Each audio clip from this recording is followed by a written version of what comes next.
तो क्या सच में नजर लगती है या है बस ये कोई मनगढ़ंत सी बात? आज मैं आपको बताऊंगा एक आंसर वैदिक एस्ट्रोलॉजी जो इसके बारे में कहती है, वो आंसर जो कि साइकोलॉजी इसके बारे में कहती है और वो आंसर जो आपको पता होना चाहिए। तो अगर वैदिक एस्ट्रोलॉजी की माने तो 3 ग्रह इस नजर दोष के लिए कारक होते हैं। एक हमारे राहु देवता, एक हमारे केतु देवता और एक हमारे शनि देवता। ये तीनों ग्रह मिलके जब कॉम्बिनेशंस में आते हैं, तब किसी ना किसी व्यक्ति के ऊपर राहु दोष या नजर दोष इस तरीके के दोष पड़ते हैं। ये तीनों ग्रह आपके कर्म को, इल्यूजन को और डिजायर को ड्राइव करते हैं। इसलिए जो तीनों की तीनों ड्राइविंग फोर्सेस हैं, ये आपसे कुछ अच्छा, आपके लिए कुछ बुरा और आपके दिमाग पे इनका बहुत ज्यादा वर्चस्व या असर रहता है। साथ ही में अगर वैदिक एस्ट्रोलॉजी की माने तो एक और पॉइंट आपको ध्यान देने वाली इसमें चीज है कि भाई अगर आपका चंद्रमा जो कि आपके मन का कारक है, आपके मन की शांति का कारक है, अगर ये चंद्रमा किसी भी तरीके से पीड़ित हो जाता है चार्ट में, या फिर ये किसी क्रूर घर में 6, 8, 12 में जाके बैठ जाता है, या इसके ऊपर शनि की नजर पड़ती है, या ये शनि के साथ बैठा हुआ है, या चंद्रमा केतु के साथ बैठा हुआ है, तो उसमें आपका जो मन है वो बहुत ही ज्यादा प्रोन हो जाता है टुवर्ड दीज थिंग्स। अब अगर मेरी पर्सनल इसके ऊपर आप सलाह माने, तो मुझे एस्ट्रोलॉजी पढ़ते पढ़ते यही बात समझ में आती है कि ग्रह वहां नक्षत्रों में नहीं है। ये ग्रह केवल आपके अंदर बहने वाले अलग अलग तरीके के सेंटिमेंट्स और अलग अलग तरीके के इमोशंस है।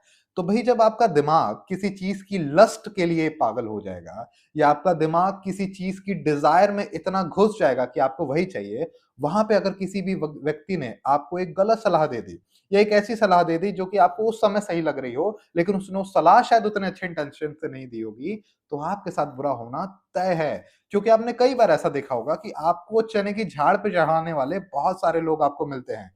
कई लोग ऐसे मिलते हैं जो कि तुरंत लग के लगता है कि भाई ये बहुत ही मीठे लोग हैं, बहुत ही अच्छे लोग हैं, लेकिन वो लोग मन से आपका उतना अच्छा नहीं चाहते। यही चीज में अगर शनि का आप फैक्टर जोड़ दो, तो शनि यहाँ पे केवल आपके कर्मों को बता रहा है। जो केतु है वो आपके डिटैचमेंट को बता रहा है, आपके डिल्यूजन को बता रहा है।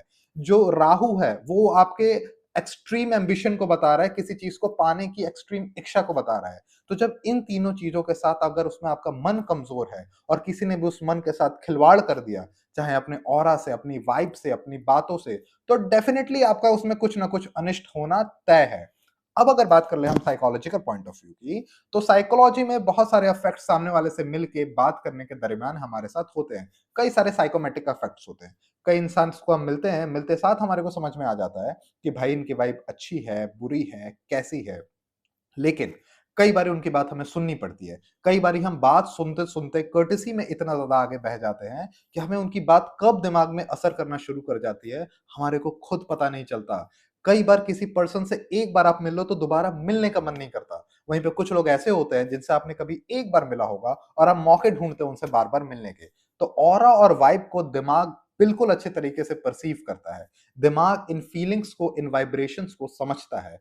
इन्हीं को साइकोमेटिक इफेक्ट्स कहते हैं। तो जब कोई आदमी एक खराब ऑरा का है, एक नेगेटिव ऑरा का है, और अगर वो आपके साथ आके कुछ बात करता है और आपने उसको अपने रिगार्ड्स में बहुत हाई पोजीशन दे के रखी हुई है, तो इस बात के होने की बहुत ज्यादा संभावना है कि आपका दिमाग उस वाइब को जरूर लेगा और उनकी बातों का आपके दिमाग के ऊपर कुछ असर पड़ेगा। हो सकता है उन्होंने किसी चीज की तारीफ कर दी हो, या हो सकता है किसी काम की आपने शुरुआत की हो और उस पर्सन ने उस काम के बारे में एक थोड़ी सी टिप्पणी दे दी हो, लेकिन आपको लगेगा कि यार इसकी टिप्पणी तो बिल्कुल सही है, क्योंकि ये तो मेरे लिए बहुत अच्छे हाई रिगार्ड्स में है। तो वैसे दिमाग में एक हार्मोन रिलीज होता है जिसका नाम है कॉर्टिसोल। ये जो हार्मोन आपके दिमाग में रिलीज होता है, यही उन चीजों का कारक है कि भाई आपसे कुछ जल्दबाजी में हो गया, आपसे कुछ हड़बड़ी में हो गया, आपके साथ कोई मिस हैपनिंग हो गई, क्योंकि आप बाइक चला रहे थे, आपके दिमाग में कोई बात घूम रही थी। और एक बारी अगर आप परफेक्शन की तलाश करना शुरू कर देते हो, जो कि ऐसे लोगों की गाइडेंस से अक्सर होता है, तो हमेशा मैंने ये नोटिस किया है कि जो पर्सन परफेक्शन की तलाश करता है, वो पर्सन हमेशा परेशान होता चला जाता है।